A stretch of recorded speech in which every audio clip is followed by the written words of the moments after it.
What's going on, guys? This is Garrett and Lincoln from RUNAMUCK MMA, and today, ladies and gentlemen, we are talking about UFC Vegas 11, the last UFC card taking place at the UFC Apex Center before we head back to Abu Dhabi Fight Island. Lincoln, tell them what's going on. Dude, I am just so excited for Fight Island again. All of those Abu Dhabi cards were great, but tonight we're here to talk about Woodley Covington UFC Fight Night. Yep. And oh my God, did I have a good time? Yep. Got off work, I was upset, work was bad, but guess what? That's what UFC is here for, to give the people what they want. And boy, did they deliver tonight. There you go. Yep.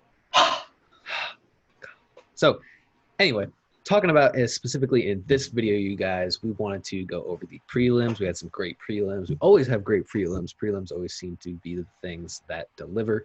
So we were just going to go briefly over the preliminary card right now. So as you guys can see, we started out the night with the bantamweights. We actually had three back-to-back bantamweight bouts. And we started off the night with Tyson Nam versus Jerome Rivera. Tyson Nam fighting for the third time in 2020. Jerome Rivera, if you guys remember, actually was on the first episode of the Contender Series Season 4 this past August. And Lincoln and I covered it before Lincoln hopped onto the series, but I covered it. Link in the description. And basically what happened here was, I believe, if I'm not mistaken, let me look at this, what it said right here. It's a KO. Fighter Matt Schnell was supposed to fight Tyson Nam, but unfortunately had to pull out sick. So typically what happens is we had a Contender Series person, Jerome Rivera, who, as you guys might remember, did not get his contract, so this is not a scheduled bout for him initially. But because he won, he left a bit of a good impression. There was room for him to grow. The UFC called him up as a quick replacement, and like any logical, sane person would do, he took the fight on, a week's notice? Sounds about right. Unfortunately, though, wasn't enough. Unfortunate for my man here. I was rooting for Rivera, too. I'm always rooting for Contender Series alumni to make it big. Yep, and I was Shut him, Alley, where you at?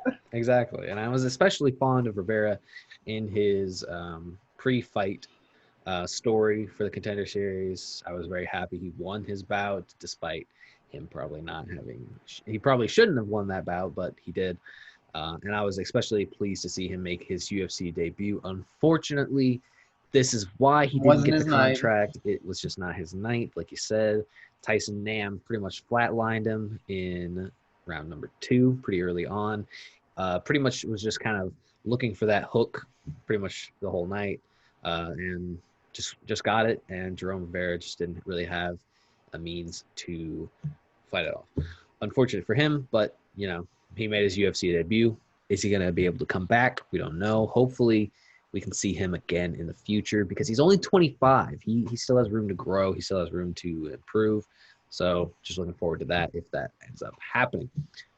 Anyway, we had in the next bout of bantamweights, we had Andre Ewell versus Irwin Rivera. And again, another Rivera that I was rooting for the whole time. I love Irwin Rivera. We saw his last fight. We covered his last fight against the man from Jordania, I believe. Jordan, from the man from Jordan. I forget his name, unfortunately, excuse me. But Andre Ewell kind of came out here, used that superior speed and reach, and just edged out a decision win over Mr. Rivera. So good for Mr. Ewell. And then we go on to the third straight bantamweight bout. Starting off the night, I tell you, too many bantamweights. The bantamweight division is easily just building the most stacked top 50.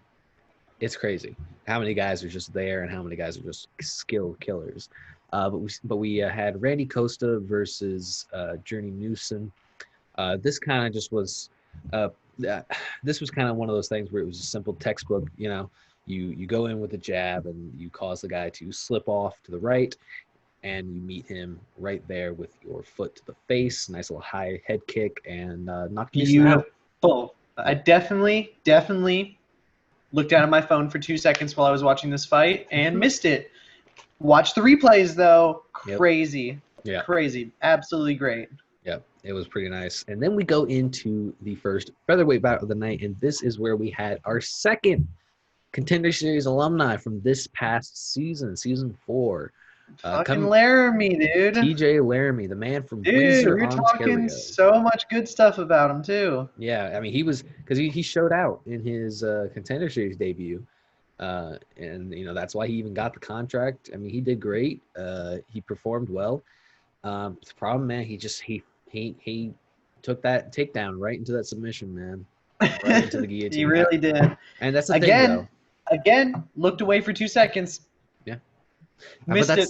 But that's the problem, though, when you have guys like Derek Minner, who are, known for their submission game, known for their guillotine specifically, and going up against a wrestler like TJ Laramie. Because the thing with wrestlers, you always put yourself in that position where a guillotine can mess you up. You and I specifically, whenever we mess around, we wrestle around or whatever, and we throw submissions in there. You got that wrestling tendency to climb the body. Yeah, and with your head tucked, you end up playing right into a guillotine, and that's just what happened here. It's one of those things that I'm not surprised, or I'm surprised it doesn't happen more often. Like when anybody goes for a takedown, I always am like, oh, there's a guillotine right there. Like I'm always wondering when it's gonna happen, and it happened exactly how I expected it with TJ Laramie. Still a little green to the gills, falling right into it. Yep, but that was not the last guillotine we had of the night. But moving on, we had Jessica Rose Clark versus Sarah Alpar. This was a pretty interesting bout. This was reffed, of course, by Chris Tagliani, who is he's in a bit of a rough patch right now. But yeah, so basically the only weird thing here is Jessica Rose Clark was just kind of outclassing Sarah Alpar.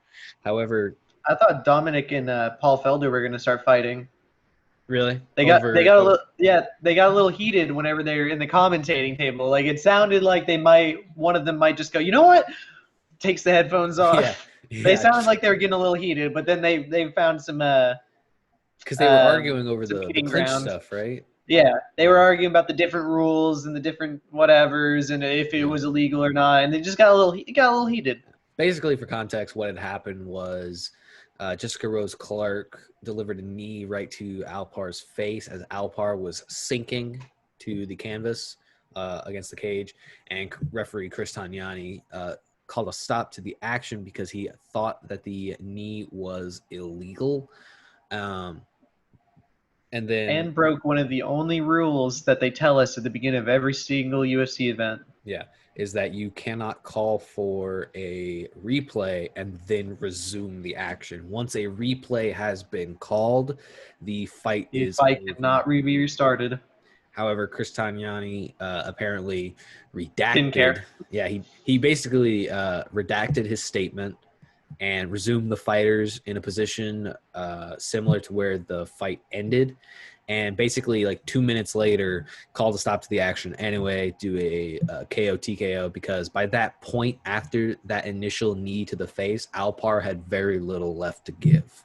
Yeah, it was just a mauling after that. Yeah, and apparently even Dana White came out after that had happened with a really a sour look on his face. He's never happy whenever something like that happens. Yeah, so but it was a win for Jessica Rose Clark either way, so good for her. And then we moved on to Maria Bueno Silva versus Mara Romero Barella, excuse me. This basically culminated in a pretty interesting armbar. She kind of tapped before it was fully synced in. Don't know how I felt about it. Maybe she just kind of tapped because she knew she wanted to stop it before any damage. Yeah. I could see that too, but I just felt like I feel like she could have done something more. Yeah, I mean, she definitely kind of sat there a little too long. She took her time, and as we all know, that when someone's moving from triangle transitions to armbar transitions to omoplata, gogoplata, right? Mm-hmm. Gogoplata transitions. It's just you can't sit. You're gonna get caught in one. Yeah, if you sit there, you're gonna get caught. You're gonna get caught, and that's basically what happened. Silva walked away with a nice little armbar submission victory there, and then we moved to Mirsad Bektik versus Damon Jackson. Easily the greatest comeback of the night. because I stopped watching for I think it was round 2. I was just like, Damon's gonna get stopped. Like this guy's just getting beat up, and he just literally waited. He waited till the last round to pull a submission off. Yep, and he What a made that guy. adjustment because he had it synced in pretty earlier in the fight. A pretty nice guillotine. However, he just couldn't get the positioning right. Mirsad was just too. He was just too driven. I guess is right. Too determined to keep the fight going. But into the third round, Damon Jackson just really made an adjustment, and instead of being on the bottom fighting from his back, he used the guillotine to move Bektic to his own back, and then was able to secure a top guillotine. So that was pretty clutch right there. And very impressive. Yeah, had a bit of an outpouring of emotion afterwards too, screaming in Mirsad's face after he that won. Was so. But I mean, it's like, hey, you know, you were getting trashed. Yeah, you were getting trashed pretty early on. So I mean, it makes sense that he was that excited to get that turnaround. So good on him. Great performance. And then we ended the night with Jordan Espinoza versus David Dorak. Excuse me, I'm not good with the Czech names. But yeah, so we ended the preliminaries with this. This was a pretty good. A lot of underdogs winning here. Damon Jackson. It's a really good fight. Yeah, Derek Minner was a huge underdog. Randy Costa was even an underdog. So we had a lot of underdogs coming in and winning this, and David Dorak was also an underdog going up against Jordan Espinoza, and really just edged out a pretty good decision victory. You know, he remained tight. He didn't really allow himself to have any room for mistakes. He beat the shit out of Jordan Espinoza's legs. You know, I mean, he really did, and he just kept tight defense the entire time. Hard leg kicks. Yeah, and Jordan Espinoza just didn't really have anything to offer him. I mean, he stayed competitive. He stayed in the fight, but unfortunately, he just couldn't get the win. Up. Exactly. So if you have any thoughts left on the prelims. No, sir. All right. So that is going to do it for this video, guys. Make sure you stay tuned for the next video where we start talking about the fights off the main card. So make sure you stay tuned, and we will see you guys then. Peace.